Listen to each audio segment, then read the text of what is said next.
Hey, welcome to Speaking Highly with Jon Huck. I am your host, Jon Huck, and with me, as we'll tell he gets sick of this, I guess, Indy Fawcett.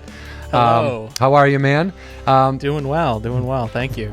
Thank you. This is our first episode, and to give you guys a taste of what it is, I guess, a little explanation of what we're doing.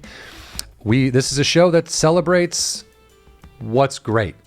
It's really that simple, you know? What do you love? What don't you love? You know? Anything and anyone who is inspiring and entertaining and positive. You know what I mean? The range of subjects is going to be all over the place because all that stuff, granted, it's subjective. What you like, I might not like, but there is something about, even if you're not that into something, when you see a group of people that love it, you're like, okay, all right, that's interesting. Right. Like there's a there. You know? Yeah. And I think, and this is, like I said, this is just, we're not smart. We're not detectives. We're not, we're not scientists. We're not mathematicians. We don't like numbers. But that's what this show is going to be. It's going to be a celebration of everything we feel is great. And eventually, hopefully, you guys will chime in and tell us what you want us to talk about or if there's things we're not covering. But this is everything from Bob Ross, Eddie Van Halen, to painting, pillows, hats. We're going to be all over the place. Itself. That's today's episode, our pilot episode, our first episode is about podcasts and kind of the positivity and the inspiration you can get out there with a podcast, which, right.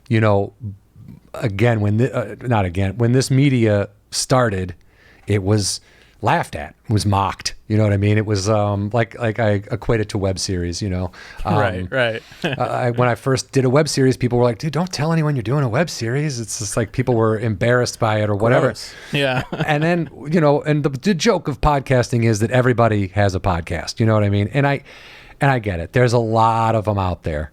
And some of them are phenomenal. Some of them are super low end, low budget, not that good, not well thought out, whatever it is. But there's literally, I feel there's a podcast for everyone. It's like magazines used to be, or right. Now there's a website for everything. There's a channel for everything. There's if you like something, you can find it within the world of podcasting. So definitely, yeah, and it's a medium that lends itself to really like just the amount of volume of podcasts doesn't necessarily mean there's going to be duds, obviously, but that just means there's room for everybody, and that means that no matter even having the thought of oh, is anybody gonna want to hear what I have to say, that kind of stuff. It's you could have a podcast about paper clips, and I'm sure there's somebody out there who would listen. There's at least one person who's going, hey, have you heard Paperclip Weekly? And everyone's going, dude, please stop talking about that podcast. No, it's about paper clips. No one gives a shit. There's I always say there are no people who feel flawed, or they feel like, oh, no one's gonna love me, or I can't.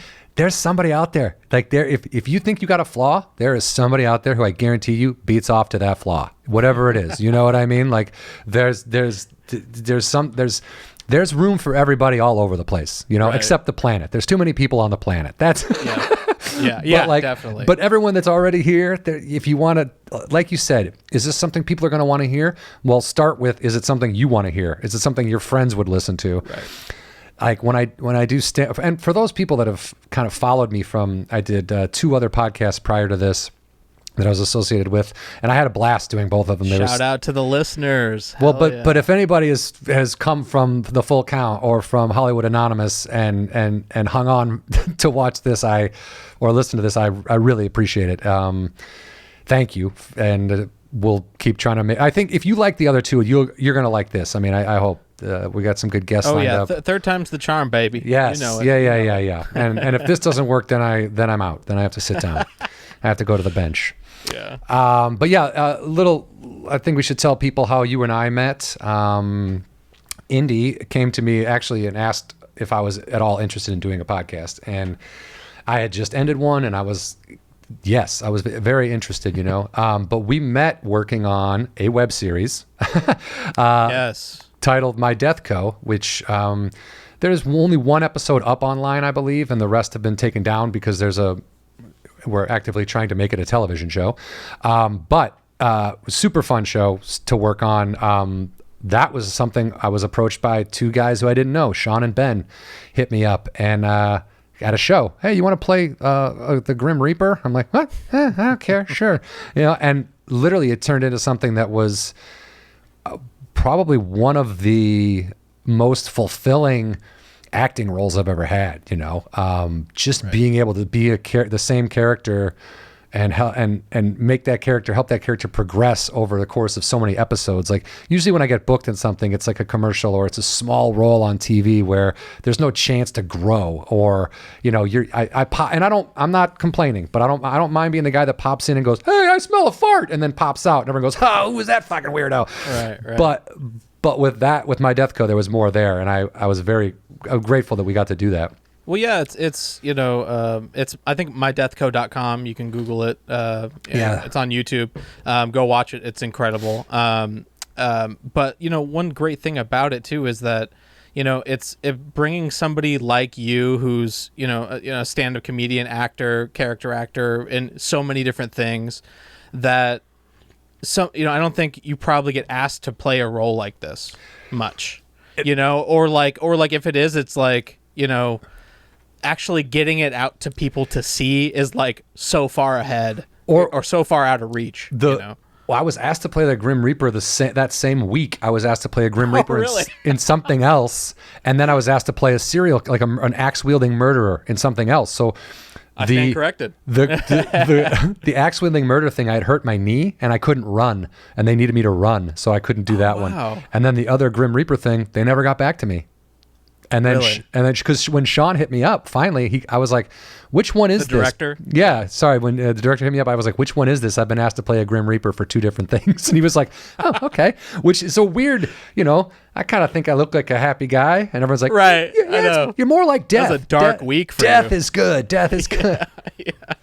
But that's how we met. And this was kind of Indy's sort of put the spark in it that got it going. Yeah, I've been doing podcasts that nobody listens to for a long time. Wanted to add another one? Yeah, I have a podcast called The Conscious Club Podcast. It's about a funk band named Wolfpack. No wonder people don't listen to it. It's not specific at all. It's so broad. So broad. I know. Everybody can listen to it. But I've just been doing it for so long, and you put so many damn hours into podcasting, into editing, and getting everything out and prepped. And like when people don't watch, it's like you feel like it's a waste of time. Like, should I even keep doing this? That kind of thing. So I wanted to branch out to people who actually have some sort of following already, who don't have shows and like would like to do it. And it's like, I love making them. You're really hilarious and bring, a really funny perspective, a different perspective that people already love and know. It's like, why not join forces and do, no, seriously, it's like, you're a person like I was talking to my dad about doing the show, and I texted him like a Google photo of you, and he's like, oh, I've seen that guy before. Yeah, your dad thinks I'm Chris Elliott. I guarantee. He's like, no, that guy's been around for a long time. Well, I don't know about that, but you're a recognizable figure, and it's good to join forces with somebody who can carry the weight. I hope and I have hope great guests like Dan Cummins today. Yes, Dan Cummins is our guest. Obviously, if we're going to talk about podcasts, Dan is a guy who, for those that don't know Dan, look him up. There's no excuse, because even if you don't like his podcast for some reason, like if it's not your thing, which is entirely possible. Again, there's a million podcasts out there. You don't have to like everyone that everyone likes, but just because you don't like his podcast doesn't mean you wouldn't like his stand-up, because he's just a very, in my opinion, I feel like he's the guy who picked up the ball that Carlin put down. You know what I mean? Or like a Bill Hicks. Like there's kind of more with a smile. It's a very interesting, but he's very like, when he goes into a group of people that are doing something dumb, there's I've never been like, no, that's wrong. I've always been like, yeah, no, put your fucking phone away. Whatever it is, you're like, right. I'm always on the same page. I'm like, yeah, he writes some material that I'm like, oh, why didn't I write that? You know, like sometimes I'm like, damn. But very funny and very knowledgeable, and is essentially growing a podcast empire in Idaho. You know what I mean? Which is super impressive. Which is something that you never thought could have happened, but now, can. Right. Like, it's incredible what he's done. Yeah. Absolutely. So what I'm going to do is I'm going to read a couple of, like I said, because we're celebrating, I don't know if we call them birthday parties, whatever we want to call these, but our main topic is podcasts, and kind of something that started technically in the 80s. People were able to record themselves, and then, when you think about computers back then, what they were, I mean, no human that I know would have been able to find a voice file. You know what I mean? Like, it was all like random, it's like analog. You wouldn't know how to get to it. Like, if you were just a regular person, you'd have to be like a Steve Jobs to even type in any access to a studio. Yeah. I remember computers back then were like the size of a small building. It's like fucking insanity. Wow. But I thought I'm just going to rattle some of this stuff off because I thought this was lay it on me. This is so funny. First of all, Adam Curry is the Podfather. He's known as the Podfather. Really? Adam Curry and a guy named Dave Winner, I think, started what we know as the podcast. And if you don't know who Adam Curry is, I'm of the age where Headbangers Ball was a huge deal on MTV. And before Ricky Rackman, and Ricky is a guy who owns clubs in LA and is very kind of already ingrained in the metal scene, but so was Adam Curry. He's a host, a radio guy, and he came to MTV, and he hosted Headbangers Ball for a long time. And, it's crazy because you don't think people disappear off MTV, and you're like, well, I guess they were done being VJs, But then he goes on and has done, he had, actually the first podcast was something called, what did he call his? It was like something about like pod week or something like that. But it was like how they all kind of knew, like they were in these pods, and each one is self-contained, and that's kind of how pod, it's a self-contained voice cast is essentially what it is. Right. Yeah. It's interesting. I never really heard like the disambiguation on where that word came from. I kind of figured it was like Apple making its thing. Trying to its iPod, and then now we do podcasts, That's interesting. It maybe Apple spawned from that. Or right? Like, vice, it's a pod, right? Like, or vice versa, because the idea is still the same, pod, Right. And they're morphing, Apple's building their company right at the same time this is all happening. Yeah. Yeah. And the leaps in technology from the first iPhone. Remember the first iPhone you ever saw? I was like, God. I don't want a phone that's that small with no buttons. I was like, I don't like this. And that feels like yesterday. You know what I mean? And it was probably 2006, 7, 8, 9, something like that. Yeah. And just the leaps and bounds in the technology to where we are now, we're like, oh yeah, I can do everything on my phone. Everything. And with 5G, you can download a whole movie in 4K in 30 seconds.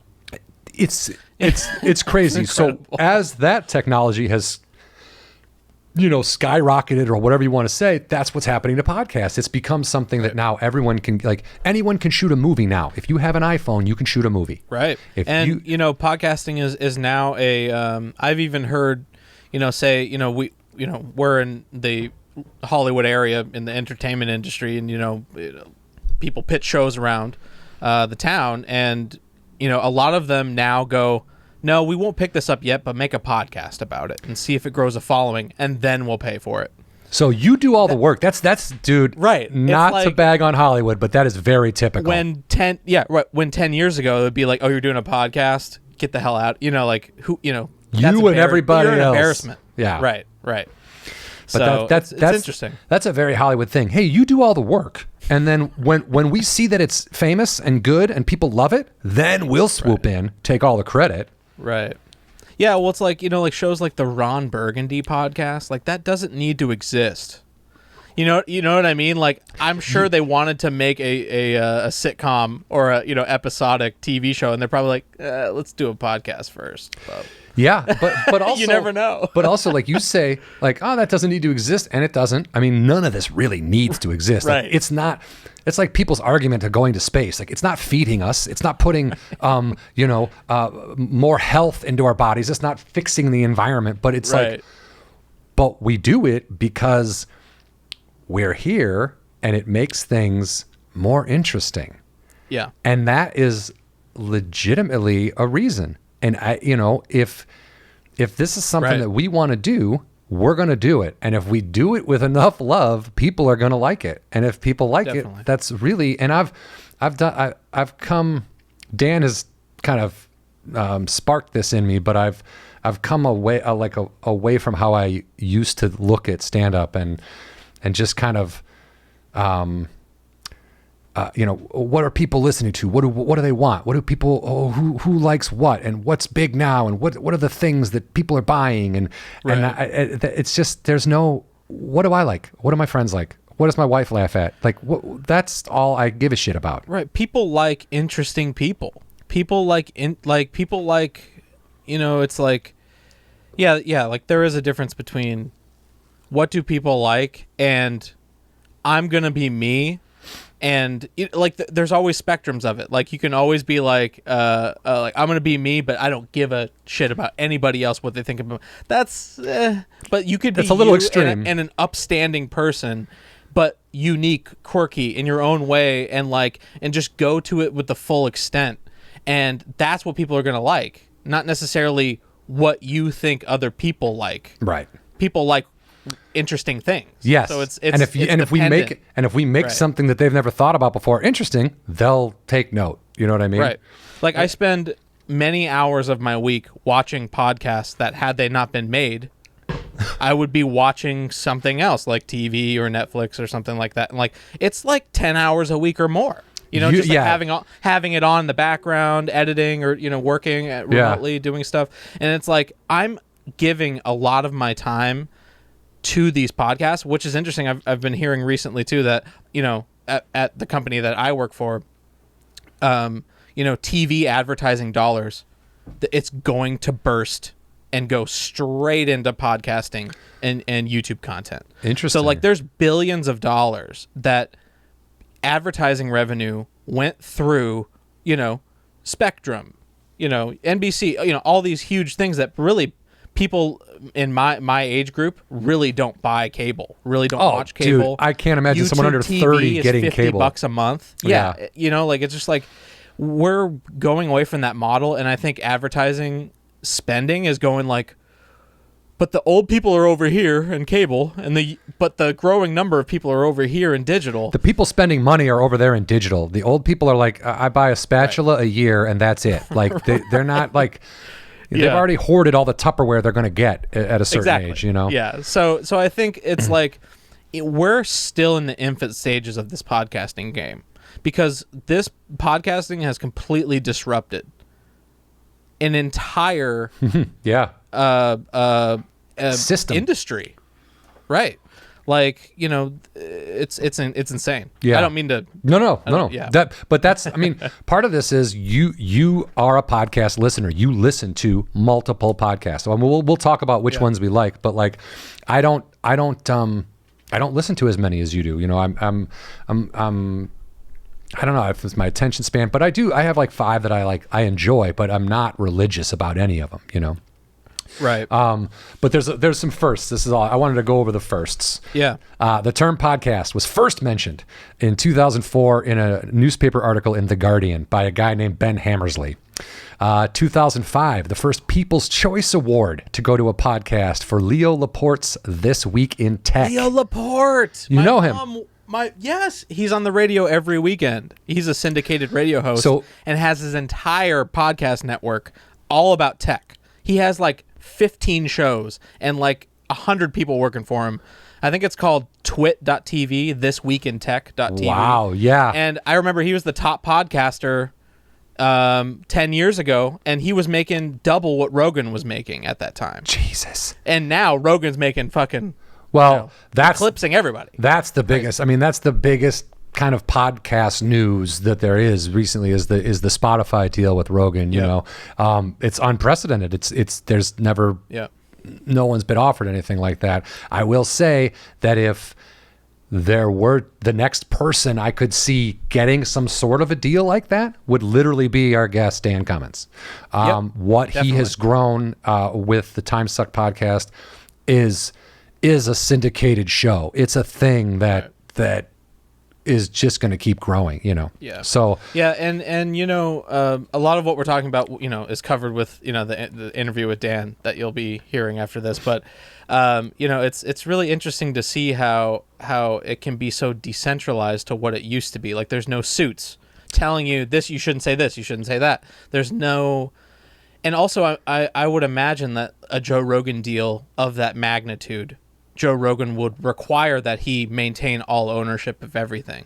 My guess is that to keep that delineation away from the studios, because then you're just a product of the studio again. It's just a new techie Spotify version of it. Yeah. You know? So I think like what's great about podcasting is like it gives you power to grow your own audience and then also reap the benefits of it when it becomes a widespread. You know, there's more people watching Joe Rogan podcast than actually watching The Late Show.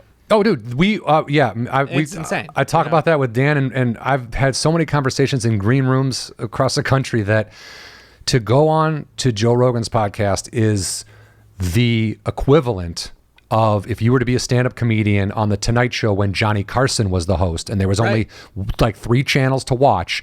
Everybody watched The Tonight Show. If you were a stand-up comic on The Tonight Show and Johnny Carson called you over to the couch, you were immediately famous. Royalty. If you do Rogan, you will gain. I mean, unless I guess he doesn't like you, or I don't know how that would work. But like, I don't even think even if he doesn't like you, I think you gain. It's like you're going to gain followers. Yeah, and just the exposure is massive. You know what I mean? Yeah. It's grown a lot of comedians' careers. He's helped with a lot of people. You know what I mean? Yeah. So. That's kind of like the ultimate of what a podcast can be, in the sense that like you say, no suits. He does what he wants. He talks to who he wants. There's nobody going, you're canceled. Because even if Spotify were to, if their contract runs out eventually and they don't renew, his podcast doesn't go away. He doesn't he doesn't go, oh, well, I can't get $1 billion. I'm not going to talk anymore. He's going to go keep doing the show. You know what I mean? The listens aren't going to stop. So. Right, and I think, you know, it's like, it's kind of a win-win-win. It's like, you know, we still get to listen to the show for free, albeit, you know, you have to download Spotify to do it, but it's still free. Right. Joe Rogan's getting paid, and Spotify is getting all these extra tens of millions extra user base, which is probably way eclipsing them over Apple Music. Yeah. Now, if Spotify would just pay the artists, that'd be great. Because there's another thing. It's like $7 off the top goes to Spotify or something. Yeah, it's like $7 out of $10. It's like when people listen to my comedy on Spotify, I see no money from that. That's insane. It's like annoying. What is it, like a million listens is like not even $2,000. And I'm never gonna get to that, so it's not even. Well, hey. Speaking highly with Jon Huck, you never know. Now we're on to something. But that my whole thing with this first People's Choice Award, Leo Laporte, This Week in Tech, that was bound to be a thing that grew. Like tech, like I wonder if he's ever talked about this, but I feel like pornography drives the tech. Like when definitely. that you ever seen Tropic Thunder when they're walking through the Jay he's talking about, he's like, you know porn, it was like DVD and Blu-ray and then and then porn shows the DVD or whatever it was, and it was like it was HD DVD compared to Blu-ray, because I remember you could buy either for like 5 years, and then it was like the Betamax. VHS, who was gonna win? Porn went to VHS won out. You know what I mean? Exactly. Like that's literally that's what drives a lot of that tech. So that just makes me laugh. Like tech is always involved in like military and porn and like really weird shady shit. And the first podcasting book was called Podcast Do It Yourself Guide, whatever. Todd Cochran released that in 2005. Though President Bush was the first president to have his weekly address delivered as a podcast. Oh, interesting. I think that's kind of weird. Bush going in the podcast game. But I'm sure, again, that's just an old man being told, dude, you're going to reach more people. Right. Yeah. Like And I also can't imagine being in 2005, me going, oh, George Bush has a podcast? Let me listen to this fucking psycho war criminal has to say. It's like, I really think there's some enticing conversation happening there. Yeah. 2005, also, the word podcast was added to the dictionary. This is totally something I've been like right around that. Serious. 2005 was right around the time they added punked to the dictionary. Ooh. I was working on that show when they added it to the dictionary. You worked on punked? I was a producer on punked, yeah. Oh my God! For the you are royalty. Oh my God! I watched that show so much. Oh yeah, watch that for those first 8 cycles or whatever MTV put out. I'm in a couple bits. I got real shitty hair. It's worse than what you're seeing now.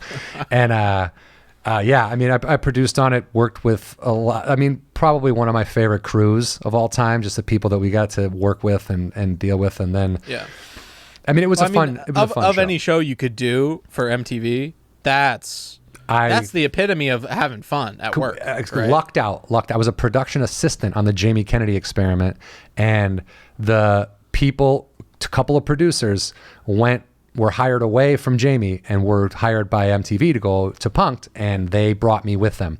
And I went from a PA to an associate producer overnight, and then I was just kind of thrown into the fire and figured it out. And it's something that I can still do today pretty well if I have to. That's great, man. That's super cool. Like I didn't even do my research on you enough to even know that you were on those shows. That's actually one of my the top 2 shows that I remember from growing up and going to high school. Because I was born in '93. I'm 27. Fuck you.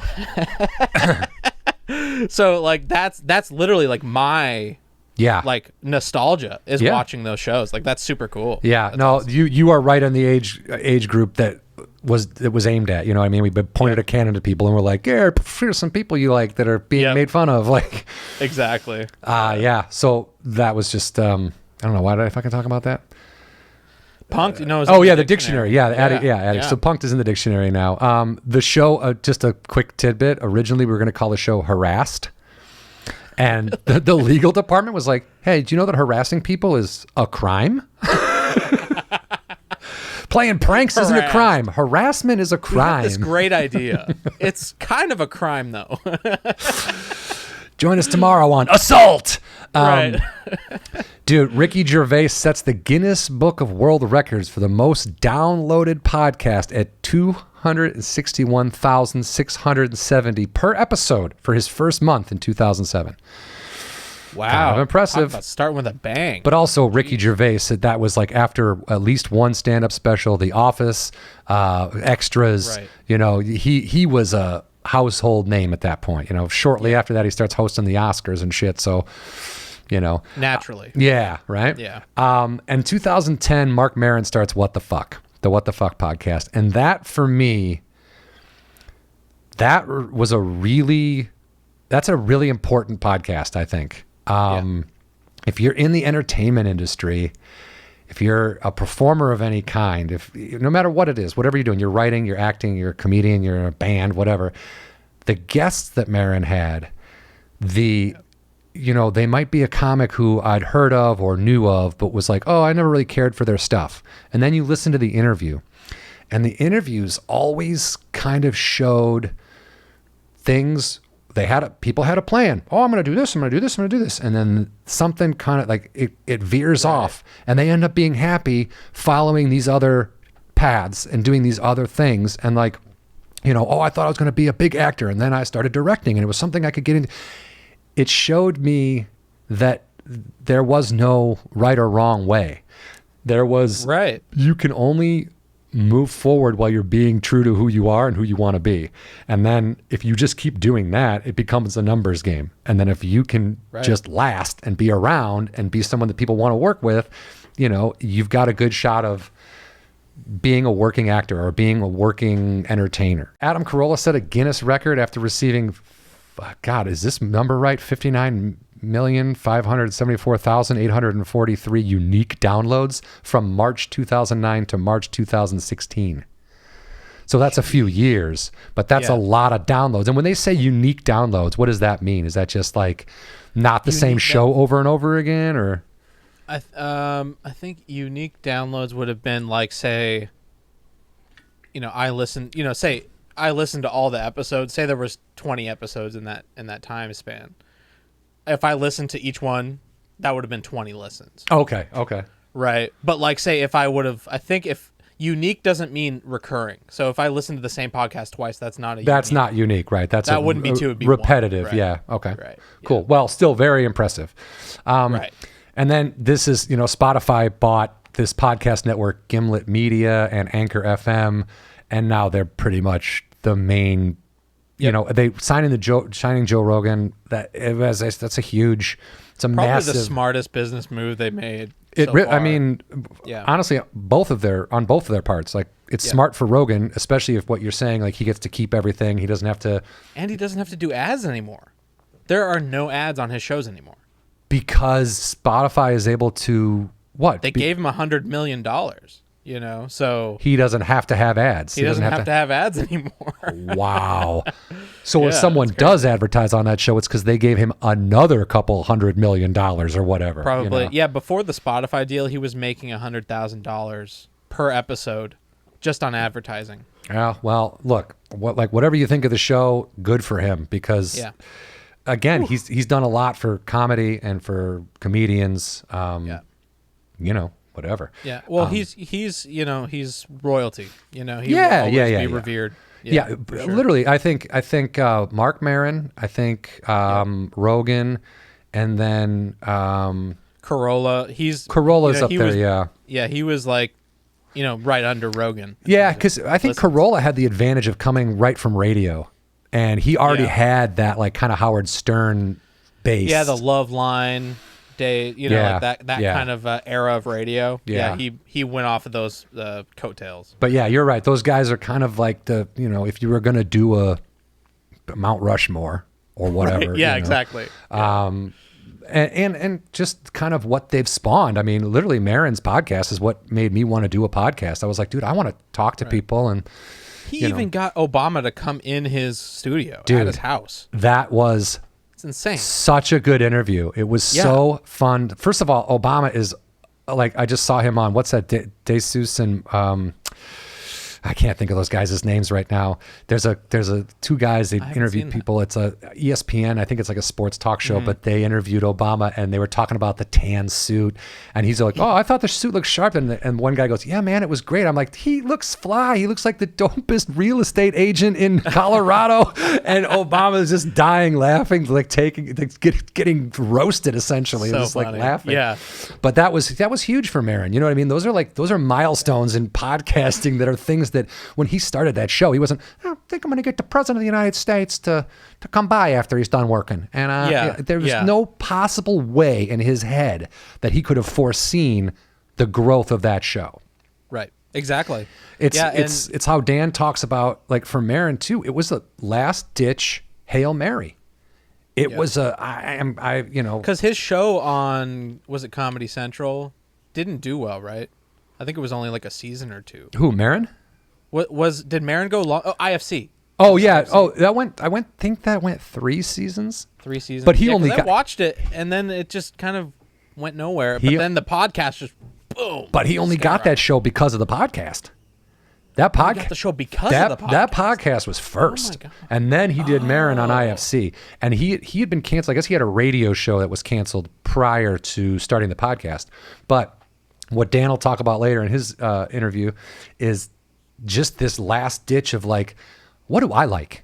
I'm tired of doing what the industry has told me to do. It's not working for me. It's not working for the industry. Nothing is connecting. What should I do? And it's like, do what you like. Talk about what you want to talk about. Yeah. That's if you're going to be doing something, whether it be like something like this, where it's like, there's no guaranteed return on investment. We have to buy gear. We have to drive to each other's house and exchange media and like all this other things that actually kind of cost money. And we kind of go like, okay, this is in hope that something will be returned someday, in way down, 200. And that's you know the what thing. I mean? That's the thing. You have to keep like, the amount of growth, like my last two podcasts, I swear, we got to 98 or 99 or 190. No, we got to 99 on the first podcast, and then we stopped. And then we got to 190 on the second one, and we stopped. And it's like, well, those were years of podcasting, and it feels like, oh, that was a lot of work and everything. We were just, as we stopped, we were just starting to see just a little bit of like, you know, you really have to keep going. You have to. Yeah. I mean, unless you get that, you know, you're already famous and you start a podcast. Right. That's a very different thing. I think it all really boils down to, if you're going to do something without a guarantee of success, which is most everything in life, dude, you better like doing it. Yes. Yeah. I think it was, you know, I feel like this is a Kyle Kinane quote. When people ask him like, hey, should I do comedy, or what do you think? I'm funny. I want to do stand up or whatever.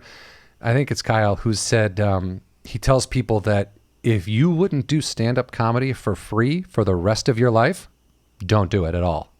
Because like you said, there's no guarantee. And if you don't love it, like that's what happened to me. Like I was very burnt out on like feeling like I was spinning my wheels. Like I'm turning over material. I'm writing all the time. I'm doing these things I think I'm supposed to do.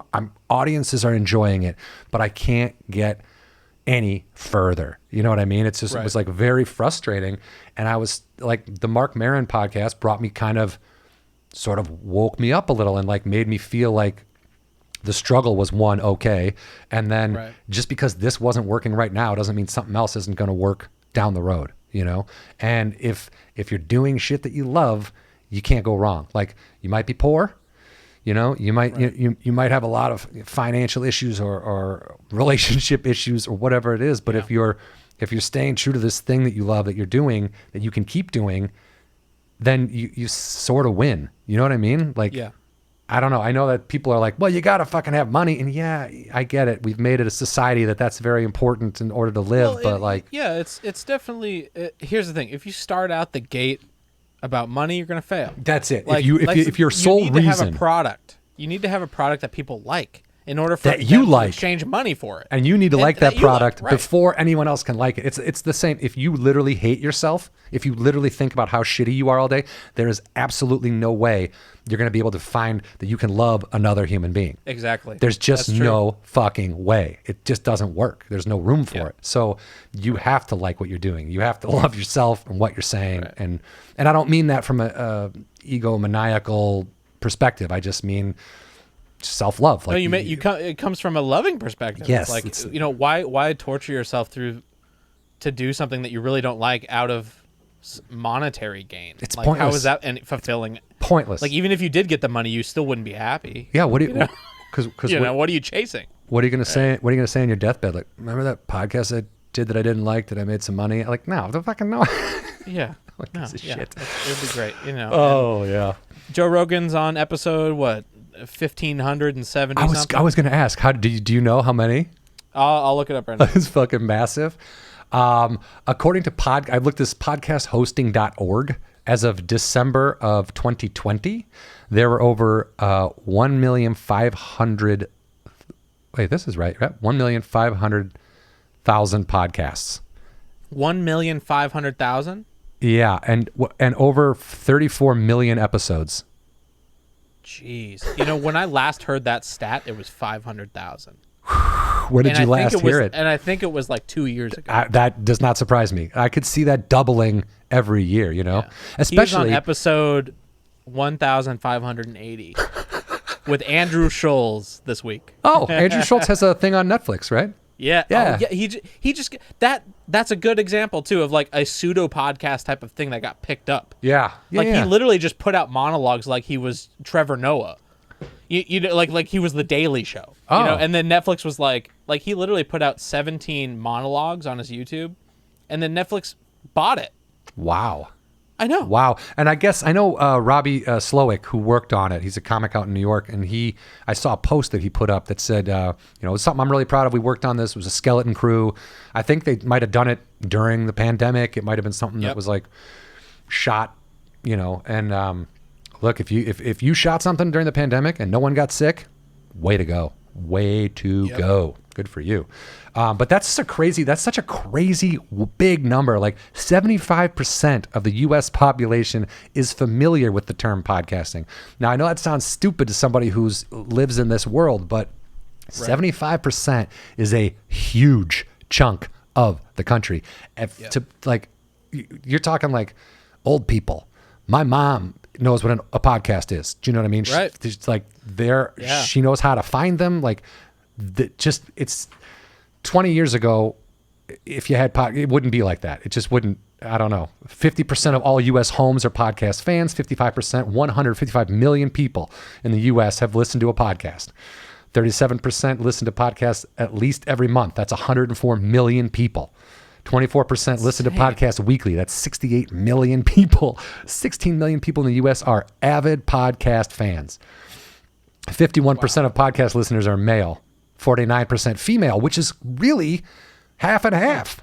Yeah, pretty much. Yeah. Which goes to, it speaks to content, because it's not like 50% of Rogan's fans are males and the other 50% are female. It's like across the board of podcasts, there are female-based, female-hosted, female. The target audience is females. So there's something for everybody. Yeah, it's an indicator that it's a human, it's a human connection based medium. Yeah, I just you can watch TV and like that stuff is like scripted, and even the non-scripted stuff is contrived to, Oh God! Sometimes the non-scripted is scripted more than the scripted. Yeah, and so I think podcasts are an escape from, being told what to think all the time. Being told you're a this, you're a that, you're this label, you're that label. You can actually begin to understand somebody that you may not like. Yeah. Or agree with, and try to be able, they're human too. I actually enjoy, they may be humorous, or they, there may be something about them that isn't the devil. Yeah. And that's from Waterboy, that's the devil. That's what Mark Maron's podcast did for me. It took comics who I was just indifferent to, and it made me realize that we all struggle. We all, it's not easy for anybody. Nobody. People, well, Richard Pryor was really funny. Richard Pryor, Jesus Christ, that guy struggled. I don't know. I just really appreciate that podcast in the sense that I could see people who you kind of think, oh, this person is set up. This person is, already, they were destined for this. And to see that they had to work just as hard as everybody else, and it's a combination of talent, sure, and then hard work. You got to put in the time. You can't just go on stage and be funny. You got to have jokes. You got to write. You have to be somebody who is Bill Burr doesn't stop writing. You watch him and he just works and works and works. And 3 shows in a night, you can watch those same 3 shows and you can watch some of that material get better and better. Or he'll do a whole hour in 3 shows, 15-minute chunks at the Comedy Store. Right. You basically see a whole hour of comedy. It's just Mark Maron's podcast. I really enjoy. What are your top 5? What do you really? My top 5. Oh gosh. I really love Dr. Drew's new podcast, Dr. Drew After Dark.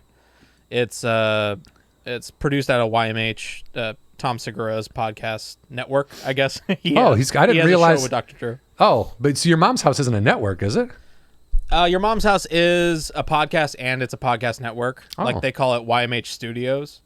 But they produce, they have a B set where it's a set that basically kind of like what I have here. I have a TV behind me and curtains, but they have kind of a faux wall with a TV on it, and they just change the image of the show for whatever show it is. So they have Two Bears, One Cave with Bert Kreischer, Where Your Mom's At with Christina P, Josh Potter show. The Josh Potter show is on there, and then Dr. Drew After Dark, and then also I watch Tiger Belly, Bobby Lee's show. I watch Whiskey Ginger. Santino? I'm huge. Yeah, Santino. I'm huge into basically all the comedians. I work for a company that owns Jash, the comedian YouTube company. So I've actually got to meet comedians and meet people like you too, where it's I just love comedy and I love comedians and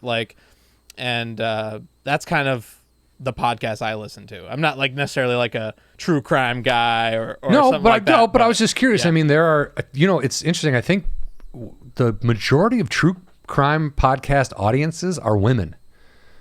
The guys I know what's Jimmy Weissman? What's that one that they do? Is it Small Town Murder? I'll look it up. He's out of Arizona, I believe. Nice guy. He does it with another dude. But it's a true crime podcast. And I was asking him about it. And he was like, yeah, most of our fans are women. That show Snapped does really well. It's not a podcast, but like women going insane and killing their husbands. It's a popular topic. I don't know. I know it's interesting. Like, I've always wondered, like my girlfriend's always watching that stuff.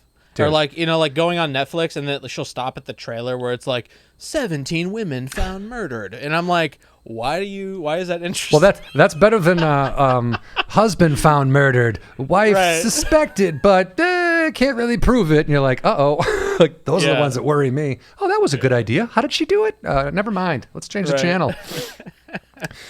But yeah, like I said, I like the Mark Maron. I like What the Fuck, and I like I do like. I'm a big music fan. I love music. The Grateful Dead, gotta be hell yeah. It's my favorite band. Live as far as live bands go, the Grateful Dead, Fish, Slayer, and who would I say? I don't know, but those three I think are probably Motorhead. Motorhead was awesome when Lemmy was alive. Motorhead was just such a fantastic live band. God damn. But I like this good old Grateful Dead podcast. They break down Grateful Dead songs and they do. That's cool. It's fascinating, man. They got old weird tapes and like the band is involved and Bob Weir's been a guest and that's awesome. It's the kind of shit that it's the tediousness that I could sit around and talk about. Like I could talk about the Grateful Dead and baseball to an extent that would bore the shit out of any normal human being. Like I'm sure my wife's eyes would roll right out of her head if I just kept going. That's great. That's great. Well, it's funny because like I do a podcast about Wolfpack and they're a funk band and Bob Weir has played with them. That lunatic has played with everybody. I know. It's fucking great. Insane, dude. He's 70 years old. The dude has not stopped playing the guitar since he was 16. He was in the Grateful Dead at 15, 16 years old. They had to sneak him into clubs. He had to come in the back door. Like, he was the baby of that group. Like, Jerry Garcia was 53 when he passed away in 1995. Bob Weir is now 70. Jeez. I did not know that. Yeah, he was a young dude, and he also was the only one in the group, the first one in the group to go, maybe we shouldn't just do drugs all the time. maybe we should do yoga and eat right and meditate and practice our instruments more. Man. Well, that was all. I mean, Jerry Garcia never went anywhere without a guitar. He just those guys. When you see a guy who's good at guitar, just know that there is at least a 15 to 20 year period of their life where they didn't do anything without holding a guitar. The best guitar player I ever knew in high school, he had a job at a gas station. His name's Matt Avery, teaches guitar out of Wheaton, Illinois now. But he would sit at this job at a gas station. He worked third shift. He'd lock the doors and sit in there and play his guitar with headphones on. People would be banging on the door like, hey, man, I got to get in there and buy something. Fucking didn't care. He would just play guitar all night. And he is phenomenal. Phenomenal, dude. That's insane. Yeah. When people, that's the thing. It's do stuff you love. That's just it. Put the work in if you love it. And it's so it doesn't feel like work. It shouldn't feel like work. You know what I mean? That's the kind of, I love that saying, like, do what you love and you'll never work another day in your life. It's like, yeah, because you keep beating off in the break room or whatever you love doing, you weirdo. Stop doing that. I also like Ram Dass Here and Now. I like that kind of meditative, get out of your head. Centering. Yeah. Star Talk Radio with Neil deGrasse Tyson. I don't know if you ever listened to that. Ooh. I love Neil deGrasse Tyson. I didn't know he had a podcast. Dude, and like Eugene Merman guests on it, and he's got Chuck Nice as his kind of co-host. It's just very, like, I'm fascinated by outer space. I don't know if you know, NASA has an app where you can watch spacewalks at the space station, launches, like just tests they do on rockets. Like, it's fascinating. It's so fascinating. They have cameras on everything. I'll sit there and I'll watch a spacewalk where they go out and repair the space station for like 3 hours. And it's just a guy floating above the earth with like a wrench, like for like, I'm just like, what? It's like 20% off Blue Chew with promo code Spacewalk. But it's fucking cool, man. I mean, it's really, really cool to me. And then honestly, I'm not like an avid listener, but I do think Time Suck, Dan Cummins' show, of course, is just, it's, I mean, we'll hear from him, but it's like a thing that he wanted to do that he would have done anyway. And he's grown this thing. It's just, first of all, background on Dan, like I was at a place in my life comedically where I couldn't get a lot of work. I was having trouble getting on the road. I could book spots all over town, but they don't pay. And it's nothing, it's like 5-6 minutes here, 7 minutes there, 10 minutes here. Right. So Jen Murphy gave me the idea to start emailing headliners and just asking them, hey, do you need a feature? Do you need a feature? Do you need a feature? So I started with all the headliners that I actually know and consider pals, or at least someone that would return an email. So I'm going through all the people that are playing in Irvine and Brea and the improvs all over the Southern California area. And I'm hitting up everybody I know. And I keep seeing this picture, this long-haired kid. And I'm like, who the fuck is this guy? And I didn't realize that I had met him previously. And I was like, I don't know him. And then finally, no one's getting back to me. I'm like, I'm gonna email this guy. I'm like, hey, Dan, my name's Jon Huck, and I'm a comic out of LA. And he hits me back 5 minutes later. He's like, dude, I know who you are.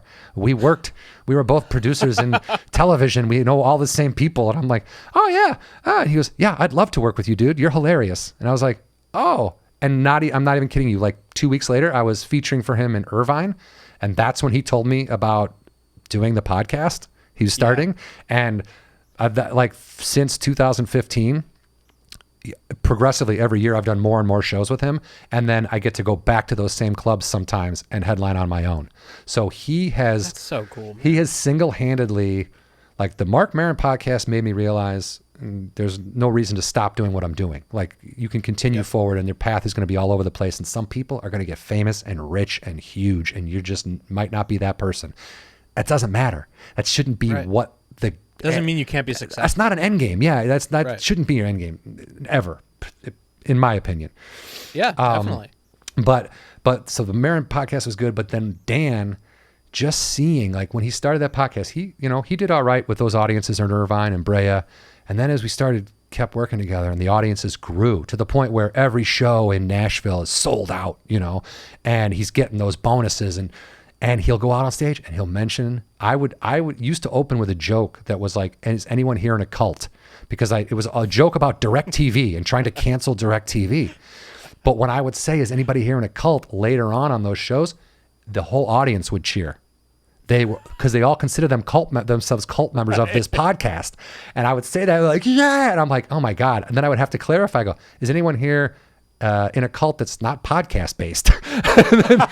and then they'd be like, oh, okay, you're doing a joke. All right. So that's funny. But like, that's hilarious. And we talk about this in the interview, but from the time I first worked with him to like the last shows we did in March of 2020, before things got kind of shut down, it was like the merch lines at the end of the show, out the door, in between shows. And he takes time with every person to come through that line. And as a feature, a lot of times there are headliners that won't let you sell merch at all. There are headliners that don't want you out there with them. Dan was like, if you've got any merch, bring it. And he set me up at the end of his table so that when the line comes through and he's signing things and talking to people, they have to stop right in front of me. So they stop, they look down, they look up. Awesome. They're like, hey, you were really funny, man. So I get to chat with them. And then they're like, oh, what do you got here? I'm like, oh, this is my CD. It's a download. It's a sticker, whatever. I sold more merch with Dan in the, 50 shows I did with him than I sold previous, years combined. Really? God. That is incredible. Yeah. Well, that is a great setup to this interview coming up because, it's lengthy. It's good. It's action packed with Jon and Dan. I think everybody's gonna love it. Yeah, everybody's gonna great. Yeah, so enjoy our talk with Dan Cummins, the Podcast is called Time Suck, and he's doing something worthwhile. All right, Dan Cummins, thank you so much for joining us. Really appreciate you taking the time. Thank you. Thank you for having me, Mr. Huck. It's good to see your face. You are the first guest on this podcast. Yes. And because I appreciate it. Well, and I backed into it. I said, how can I have Dan as a first guest? Let's talk about podcasts. No, I wanted the first episode to be kind of a celebration of this thing that has sort of taken off and become. It's in a lot of ways. It's like if you remember when web series started to become a thing. I'm doing a web series, and at first I remember I booked this thing, and I was working somewhere. I go, I have to take off. I'm doing this web series. Somebody pulled me aside and was like, don't ever fucking say you're in a web series again. Nobody cares. Right. And I was like, but this was early on, and then now it's like, we have whole award ceremonies dedicated to web series, and it's like these new mediums that get mocked, like grow and grow and grow. I mean, and then they become Adam the big Curry, thing. Yeah, dude. So why podcast? Like, why did you decide I can do, because you were doing stand up. I mean, what was the drive behind having a podcast? Well, it's funny, and I'll answer that, and then also to speak to what you're saying about like when people mock stuff. I remember, talking about podcasting. I remember early on when Joe Rogan started to record all this stuff, and he had his like he had a podcast, but it was like, it was video too, and he had like, always like just like filming him talking. And I specifically remember watching an early video and I think saying out loud, "That's fucking stupid." Like I was like, this is going nowhere. Like, what's he doing? And now he's like the biggest podcaster in the world. Dude, yeah. What did Spotify just gave him like $1 billion or whatever? Right? Oh yeah, so much. And now like going on his show is a bigger boost to your exposure than any TV show. Like it's just insane how it's changed. He's the equivalent of Johnny Carson. Like what Johnny Carson was, what the Tonight Show was, when you got to the couch, America saw you. America, because there was only like one show on TV at that time. But this is like Rogan has the most followers and listeners, and he gets the most unique guests. I mean, whatever you want to say about him, that's not really the point. Amazing. The point is like he just got paid a bunch of grip load of money to do a podcast for Spotify. Yeah. This thing that 10 years ago we were like, podcast. Yeah. No, I mean, it's crazy. When I decided to start this one, much later, obviously, than Rogan, it was honestly kind of a Hail Mary. I had a 2-year contract with this random, talking about web shows, that was like the equivalent of like a web show, this Playboy TV, which you were a guest on. So I mean, it was good. It was good money, but it was no exposure. Very few people were watching who were ever going to come to a comedy show. Leave their house. If you're watching that, you have the Playboy Network, which means you are so into porn that you're not willing to just get it for free online. Like, they tolerated me as a co-host to just watch naked girls. So it's like I'm like, this is a 100% money grab, and some hosting experience, and it's like I had fun with it. But then, so we had made the decision, during while I was at Playboy, my wife and I, fiance at the time, Lindsay, to move to Idaho for family reasons. And I was very nervous about, how is my career going to continue from Coeur d'Alene, Idaho? And, like with my agent at the time and everything, and, still my agent, great dude. The concern is how can you sell tickets? And in LA, none of the traditional things ever sold tickets for me. I had tried podcasts before. I'd listened to the advice of a manager when coming up with it. I'd kind of like listened to the advice of my manager for a lot of different things. And none of them really worked out. None of them really went anywhere. What was his advice about podcasting to you?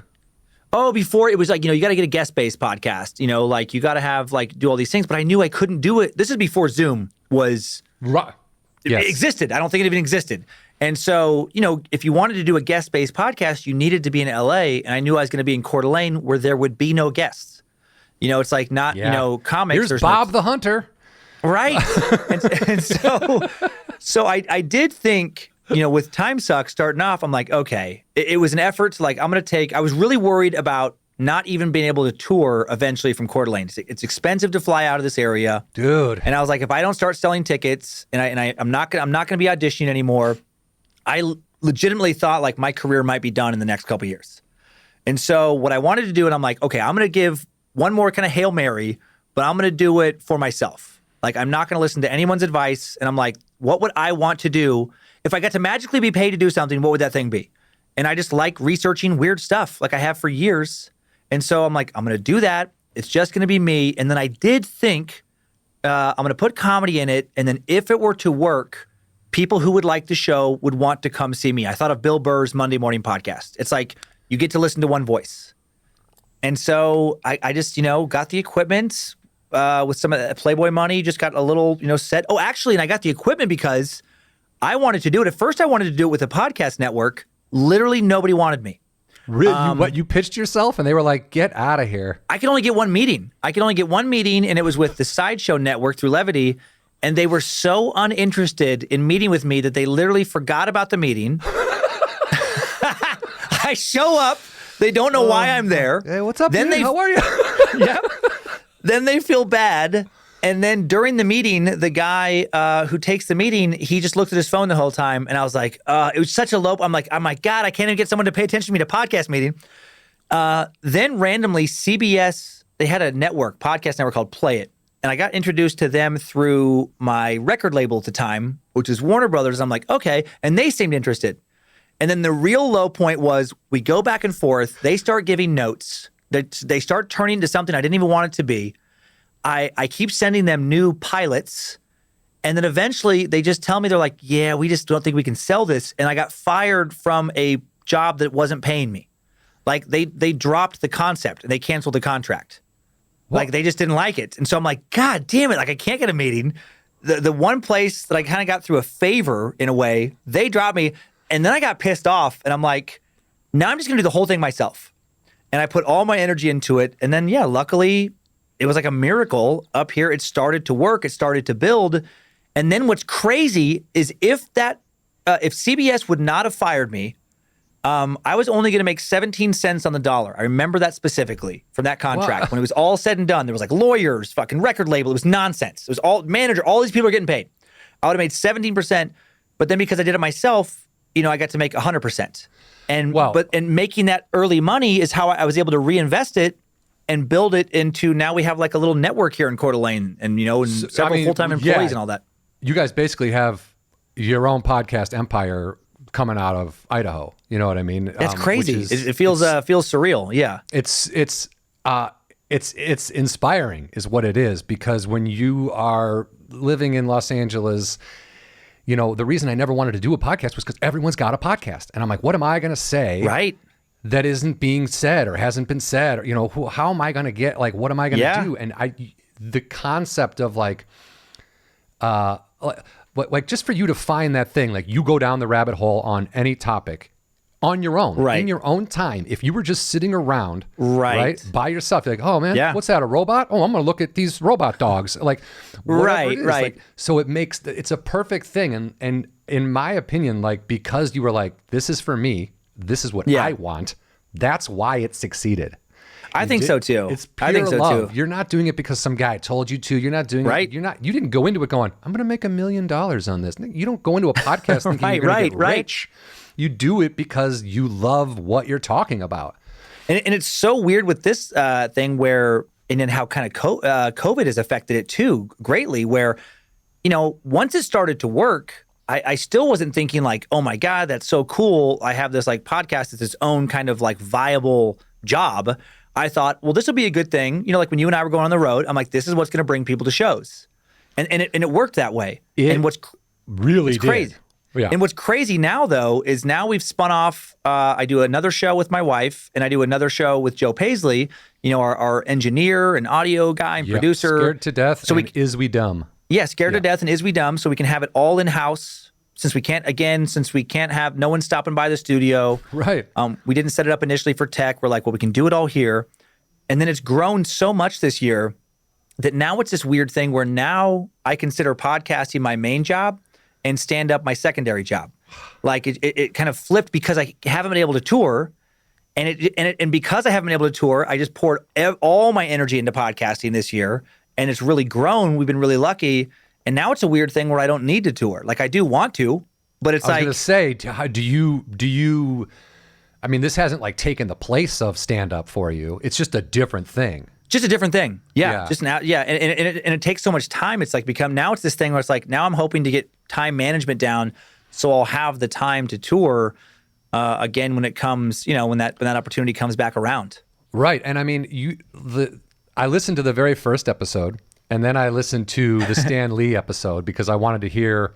I had done the research for the Stan Lee episode. Oh yeah, that's right. Yeah, that's awesome. Yeah, that's right. And I was curious because the first one was only a half hour, and it's clearly you did that research. That's you. You know what I mean? And yeah, and I did it quickly. Yeah, but that's okay. Like it's still entertaining. Do you know what I mean? Like well, that's good. There's something. I mean, I guess if someone didn't like you, they're not going to like your podcast. Do you know what I mean? No matter how good the research is, it's so opinionated and weird. Yeah. That if you don't like my sense of humor, it doesn't matter how much you like the subject. You'll hate it. And it was so interesting to listen to the Stan Lee one because like I said, I did that research. So I kind of remembered a lot of it. And then as you're talking, all of a sudden you say, oh, and Stan Lee hated his father and he based every villain in every comic book off his, and I'm like, wait, what? I don't remember that at all. Holy shit. And then you of course that didn't happen. That's not the case. And I'm like, oh, it's like being in a conversation with you. It's like if you were to go off and say something smart ass, like if we were in the green room and you're like, oh, well, the audience hates you, whatever it is, and you're like, oh my God, really? No, of course not. Right. It was just very funny. It's such a fun medium. It's like what I have come to really love about podcasting for all of them is compared to doing stand-up for so many years. I mean, stand-up, what I love is that connection with a live audience. I mean, there really is something magical about like, this is a moment in time that'll never be reproduced. And, it's beautiful to have that connection with, a bunch of strangers in that room. And you wrote it. Those are jokes you wrote. Those are stories you're telling. And these strangers are like, we fucking love it. Yeah, it's amazing. It's amazing. But then the tough part about stand-up, which this has kind of magnified the pandemic, is, you have to go somewhere, obviously to do that. And what's incredible about the internet is it's so, like pandemic proof, or, I mean, basically like as long as you can talk into a microphone, you can make a podcast.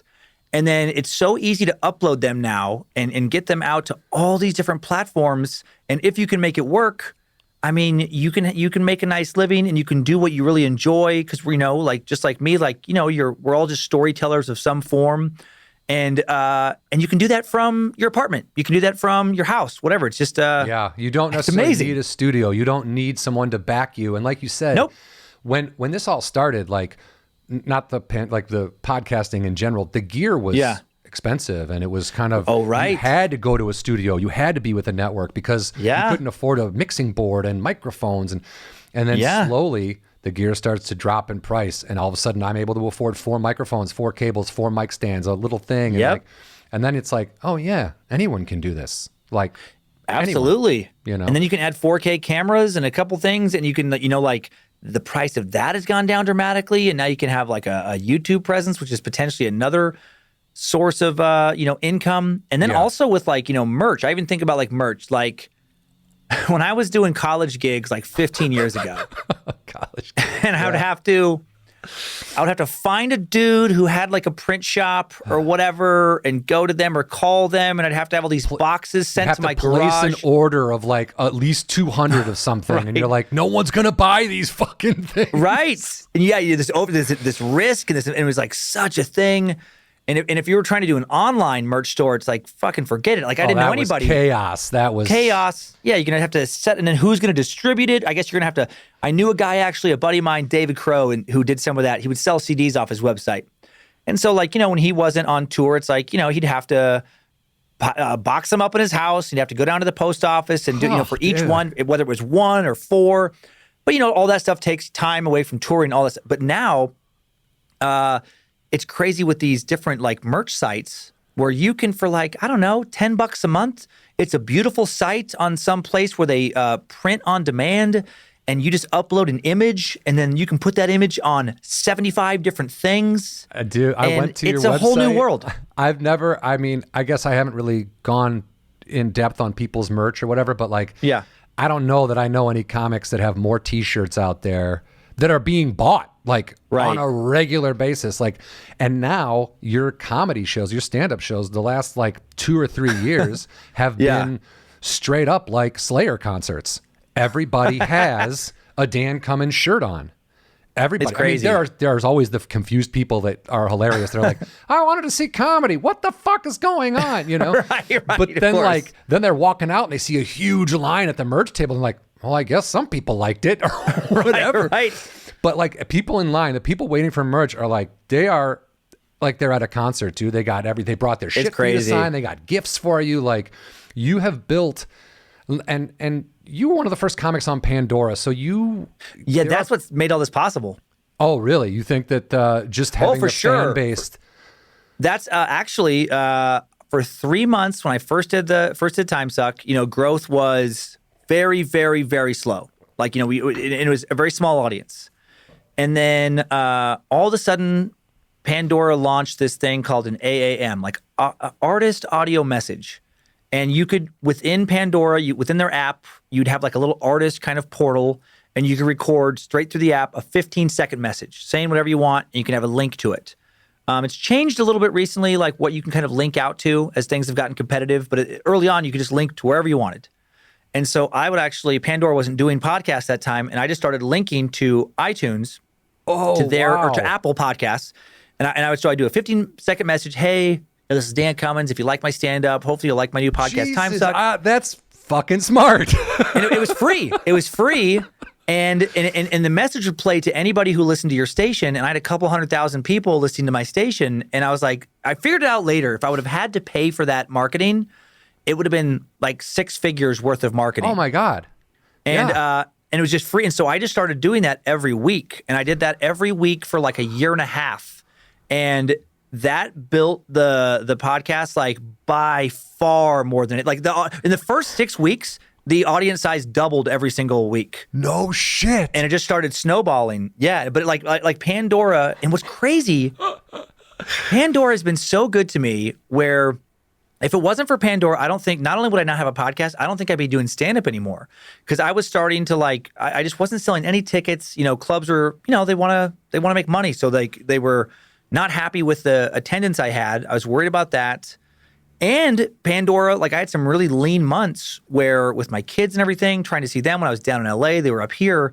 If it wasn't for those little royalty checks that would come in, I wouldn't have had enough. I mean, I would have been broke. Yeah. Like it was just, and so it kept me going. And then it also, also made this podcast work. It's crazy. That is crazy. I mean, first of all, you clearly have a mind or like at least an idea. I mean, these are smart moves you're making. This isn't like you just like, it started with, I want to do this because I love it. But like, sure, then you've made like intelligent decisions on where to take it next. You know what I mean? Oh, that's nice. I mean, I've thought about it a lot. I read a few books. I read one called, I think it's called Contagious, the Study of Viral Marketing. Oh, I have it at home, but it's this, I can picture the cover. I'm bad with remember the names. But anyway, it was just this interesting book that I saw at LAX, actually. I was going to a gig and I was like, oh, that's cool. Just something to read on the flight. And I read it as I was starting the podcast, and it just talked about how, like, why do some things, because, you know, comics always talk about, like, well, why is so-and-so huge? Why are they on this, getting this special and I'm not? Like I'm funnier than them. Club owners think I'm funny. Why are they getting this? And this book kind of talks about that, not in comedy, but in products. Why does this blender sell 2 million units and this blender company goes bankrupt? And they just talk about marketing techniques. And this one chapter was called Social Currency. And it made so much sense to me. I was working at Playboy at the time. We'd have our show. You know, nobody would really talk about the show. But then after the show, we're sitting in these cubicles. And there's always like a TV show, a news article, something's going on that's buzzworthy that everybody's talking about. And they talked about that social currency. Like, what can you give someone that makes them want to share that information with someone else? Because it makes them feel smarter, better about themselves. They want to like let somebody in on the cool new thing. And so with my idea for Time Suck, I'm like, well, that's Time Suck. It is interesting information every week. And if I can make it interesting enough, people will talk about it. They'll share it with other people, and that'll be the best marketing like I could possibly get. And it worked. Like I just, got, and then I read The Nerdist randomly by Chris Hardwick. And I've never been a self-help guy, but that was about gaming mind. Like I used to be a big gamer when I was younger.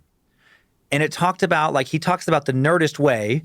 And he just talked about, like, okay, he talked about how, like, a lot of video game people, they're not getting what they want in life, not getting to where they want. but they can get to where they want on a game because they approach life and the video game differently.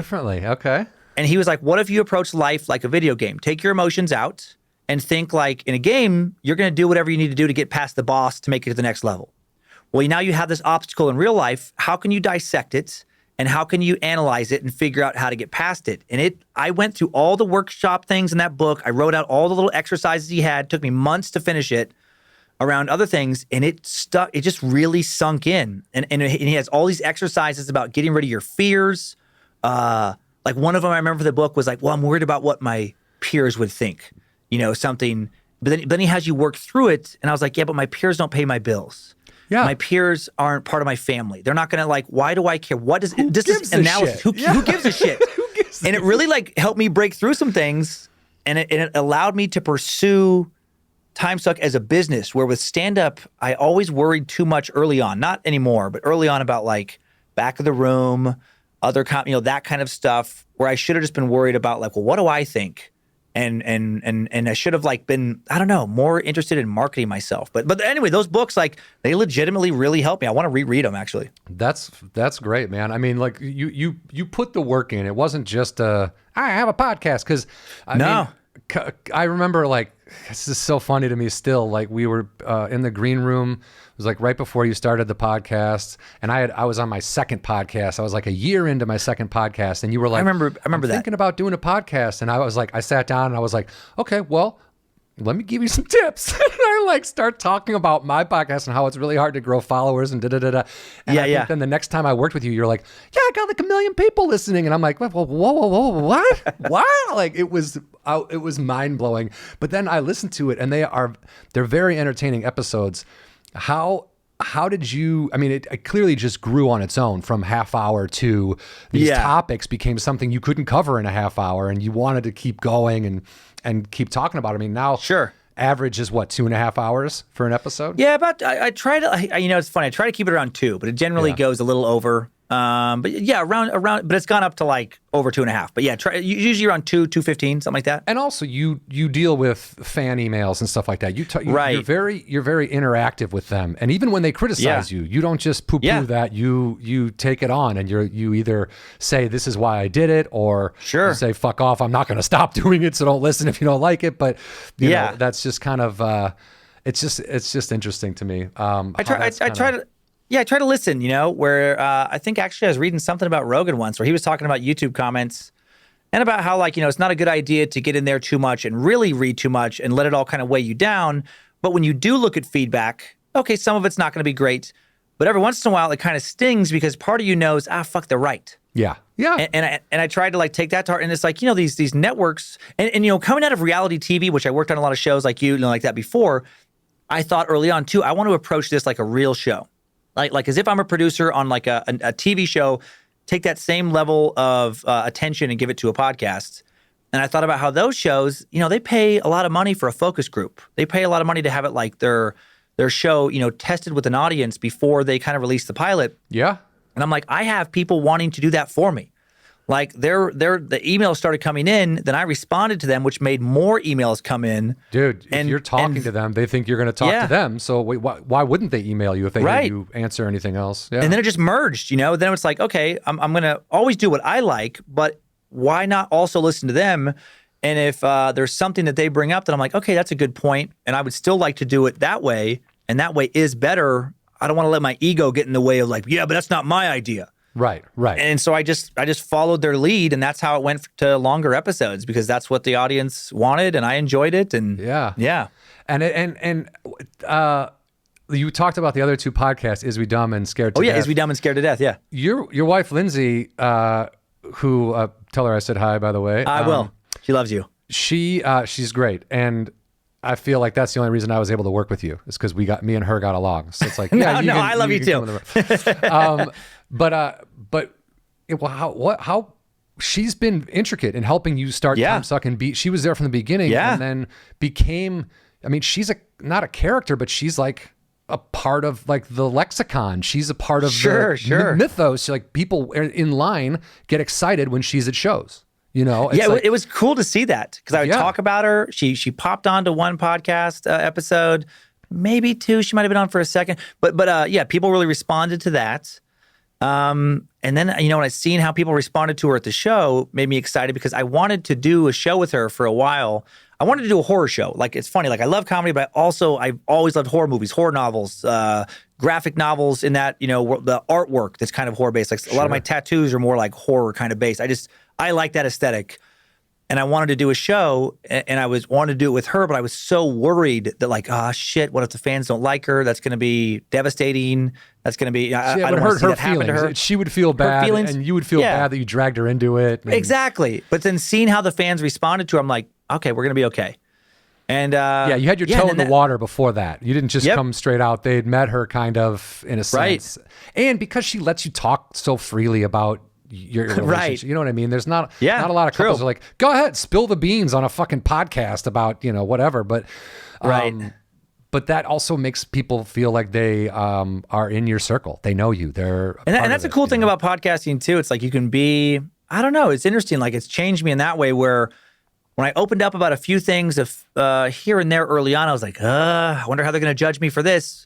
I've been very honest about, like, I was a dirtbag here and I did this here and I fucked this up and I was a piece of shit in this relationship. The banana peel is fucking banana peel. Like, I talked about fucking a banana peel in the bathroom at work. It's like all these things.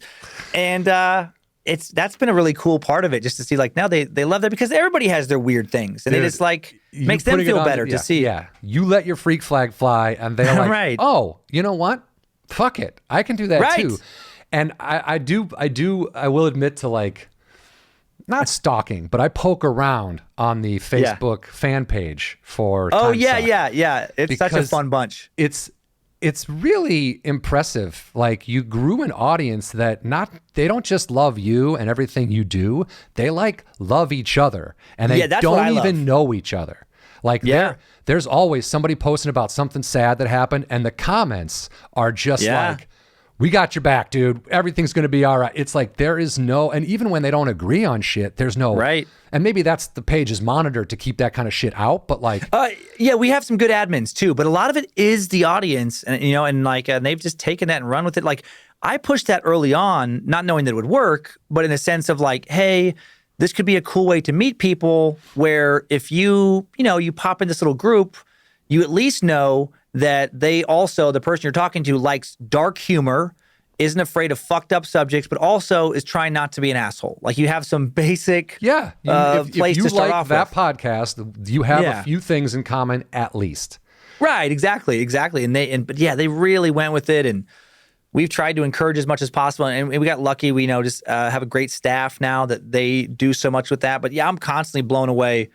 Well, we just did a giving tree. This is so crazy. This month, we do donations for a percentage of 20% of our Patreon goes to a donation every month. Jesus. And then and we've been doing that for a long time, a couple years now. Wow. And then this month we were going to donate. We usually do an outside, organization, but then last year in December we decided to give back to the community because Lindsay was a recipient of a giving tree when she was a kid, which is when your family can't afford like presents for you essentially, and so somebody else gives you presents. So last year we ended up, 15 families or something like that we got presents for.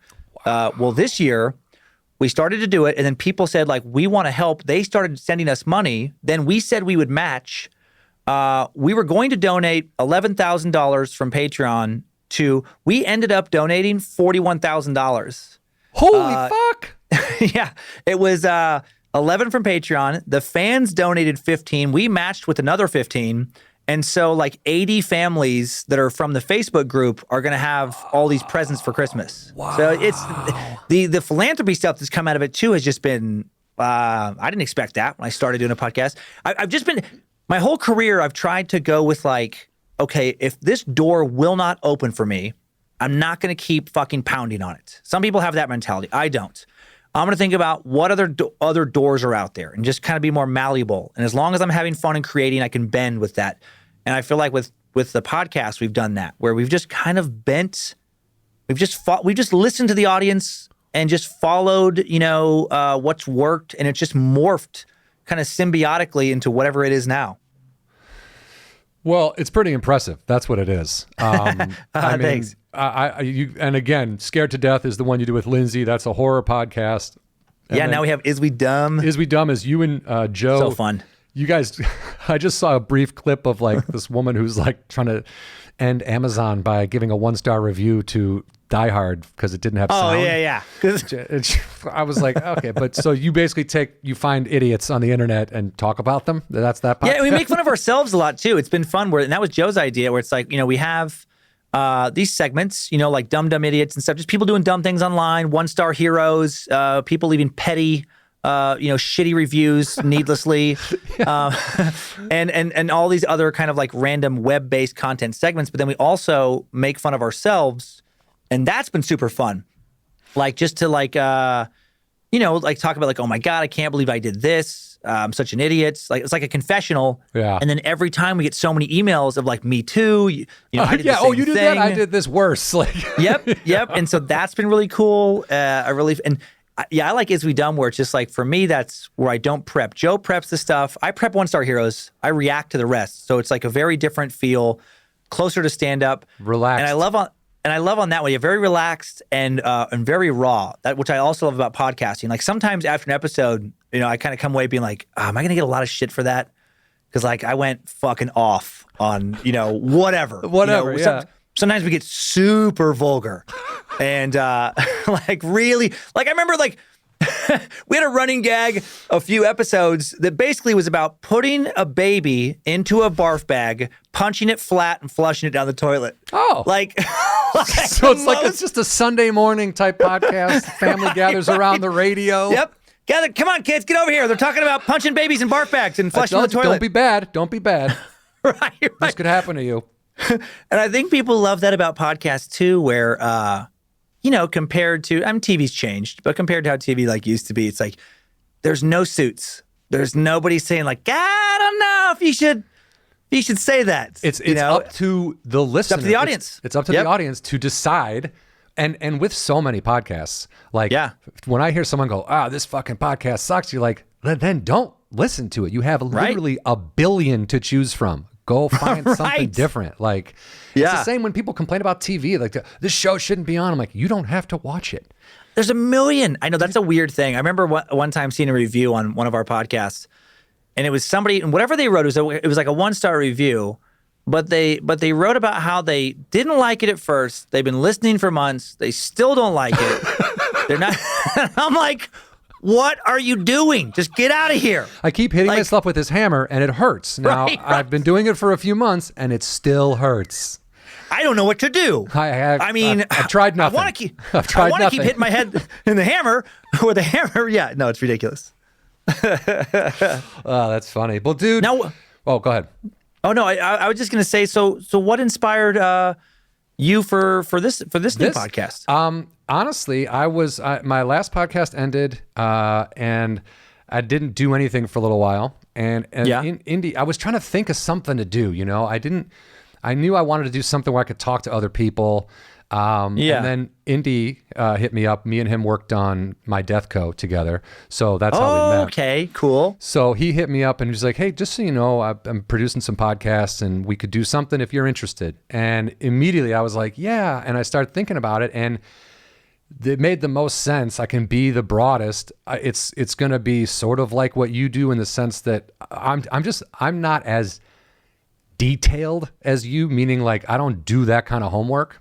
I can't. Yeah. I just won't. So even if it's not your thing, it's not your thing. Right. Yeah. So it'll be a list of simple facts for some things, but most of all, it's just a celebration of everything that we think is cool and that is inspiring, entertaining, and positive. You know what I mean? I love that. And that's why, like doing a thing about podcasts, like your podcast is above and beyond what two comics in LA sitting on a couch yelling about how they can't get spots, whatever. Like you're doing something that you like, that you would listen to and research anyway on your own. And the people who have found it, like you said, they share it with each other. It's like everybody, when I'm walking at the merch line, they get up to the table. Oh, this is my husband. I got him into the podcast. Or this is my wife. I got her. But he's been a sucker for this long and now I do it. It's like, it's a relationship thing now. It's like people are like, no, that's how we met listening to the podcast. It's like, it's you've grown something that is bigger than you. in a sense. Like absolutely. In the long run, in the bigger picture, if you wanted to, down the road, you could replace yourself, still make money, and not have to do it. Do you know what I mean? Yeah, possibly. Yeah, like The Daily Show has had 3-4 hosts. Right. Time Suck has grown. Like, you're growing a Grateful Dead. You're growing something bigger than you. Does that make sense? I gotta find that John Mayer. Dude, I was thinking back, but hopefully not die. I was thinking about back when like Jerry Garcia was with the band, and they were like, we just want, like, his whole thing was eventually, I want this to be bigger than me, where the music is picked up by other people and marched forward, and it's not about me. And I think I like that mentality too. I don't like. It's funny. Like, I'm happy. I'm grateful for what's happened, but I also was never one of those comics. Well, and you're the same way too. Like, in the green room, you can tell what kind of, comic a person is. And I was never the, look at me, everybody, focus right here, this guy. You're not always on. No, I just like doing the creative work. But I mean, that would be the coolest legacy for me, is if it were to, I just think about the relationships people are forming that, like, that will carry on long past anything I do. They're going to have kids that are going to find out that their parents met listening to your podcast. Right. It's like, that's the cool stuff, and I get from a fan's point of view now why people do like podcasts so much.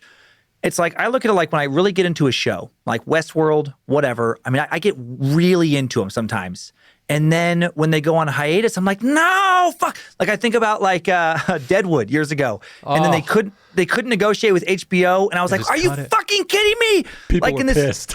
So I was one of them, so pissed. But like with a podcast, unless the person just decides to stop doing it, which doesn't happen that often, no network's going to cancel it, and the season doesn't end. That's what's so beautiful. It's like, it just keeps going, and you get to keep that thing that you like in your life every week, as opposed to any kind of series. So it's a very cool medium. I hope you love this ride that you're going to be on with this podcast. Well, I'm already excited just because I like the idea of just like having a show that's positive, that's just kind of out there about whatever. You know what I mean? Yeah. And it'll be fun. I'm looking forward to it. But what do you think is next for you guys? Like, what are the next steps for you guys?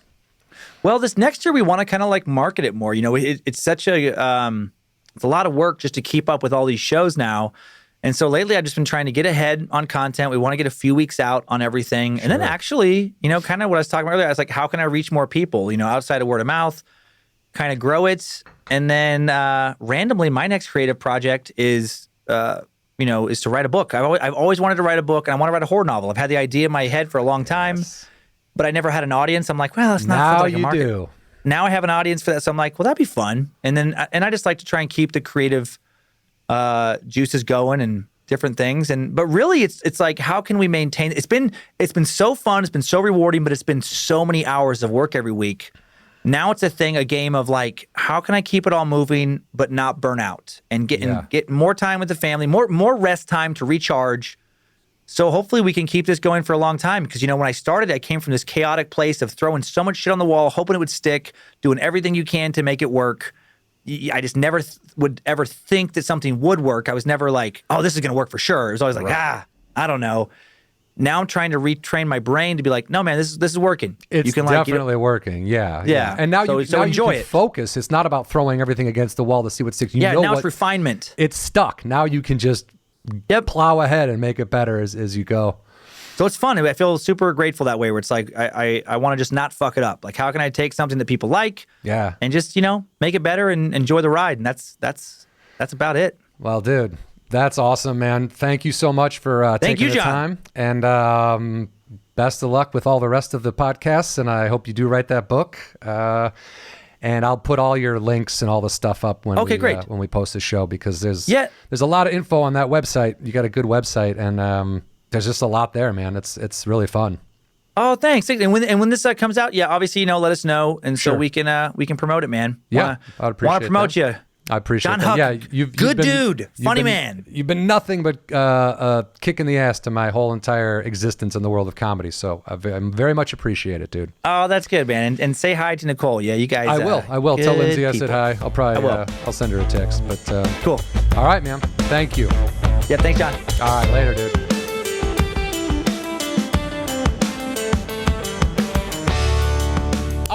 Right. That was a great interview. That Oh, was super cool. Yeah, Dan is literally he's one of my favorite people. He's top 2 or 3 of the comics I've met in Los Angeles and outside of LA now. But Yeah. solid dude. I'm glad he got to do it in his Time Suck studio. Oh, dude, he like I felt said, like we were there with him. He's built an empire, dude. It's really like 3 podcasts. His wife is in one. His buddy is in it. Like, you know what I mean? That's the kind of that's a train you want to be on if you're around him. You know what I mean? Yeah. It's just a good time. Well, speaking of a good time, I mean, this is speaking highly with Jon Huck, and we're going to have a lot more guests. we are. We're going to have a lot of fun. We're going to cover a lot of topics, dude. And everything: camping, meditation, hats, pillows, people like my mom, Jerry Garcia, Eddie Van Halen, Bob Dylan, musicians, actors, people that we feel have done things that were inspiring and positive and entertaining, just things that make life enjoyable. Definitely. So I think that sums it up. Yeah. So we hope you guys come back and join us every week. And I guess we don't really have an email set up or anything. We'll get something set up. You can hit us up if you want to drop episode us a line. 2. Yeah, we'll get there. And we'll put links to everything when we post, so you guys will be able to see all that. Yeah. And this is Jon Huck. And is it at Jon Huck? My Twitter or what? Yeah, your Twitter, your Instagram. What's my Twitter the is handles? My Twitter is at JONHUCK, and my Instagram is at JON_HUCK. There's another Jon Huck. He's a watercolorist. We're buddies online. I went to his art show. That's great. We'll have That's him. awesome. We'll have him on because he's an artist. He's worthwhile. He's a good guy. Yeah, we'll have both Jon Hucks on. Be weird, great. right? Yeah, I know. Great. Awesome. All right. Cool. Thank Enjoy, you, everybody. Thank you. Thanks a lot for checking it out. See you next time.